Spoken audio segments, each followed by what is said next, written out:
السلام علیکم ورحمۃ اللہ وبرکاتہ۔ اردو کہانیاں سننے کے لیے میرے چینل کو سبسکرائب کریں۔ ایک آدمی نے حاتم تائی سے پوچھا، اے حاتم، کیا سخاوت میں کوئی تو اس سے آگے بڑھا ہے؟ حاتم نے جواب دیا، ہاں، قبیلہ طے کا ایک یتیم بچہ مجھ سے زیادہ سخی نکلا، جس کا قصہ کچھ یوں ہے کہ دوران سفر میں شب بصری کے لیے ان کے گھر گیا۔ اس کے پاس 10 بکریاں تھیں۔ اس نے ایک ذبح کی، اس کا گوشت تیار کیا اور کھانے کے لیے مجھے پیش کر دیا۔ اس نے کھانے کے لیے مجھے جو چیزیں دیں اس میں مغز بھی تھا۔ میں نے اسے کھایا تو مجھے مغز بہت پسند آیا۔ میں نے کہا، واہ سبحان اللہ، کیا خوب ذائقہ ہے۔ یتیم بچہ فوراً باہر نکلا، ایک ایک کر کے تمام بکریاں میری لا علمی میں اس نے ذبح کر ڈالیں اور سب کے مغز مجھے پیش کر دیے۔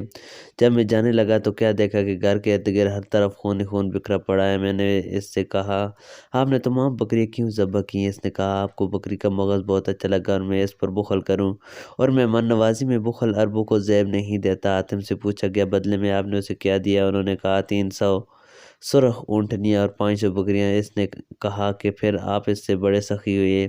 انہوں نے جواب دیا، نہیں، وہ مجھ سے زیادہ سخی ہے، کیونکہ اس نے اپنا سب کچھ لٹا کر سخاوت کی، جبکہ میں نے تو اپنے بہت سے مال میں سے تھوڑا سا خرچ کر کے سخاوت کی ہے۔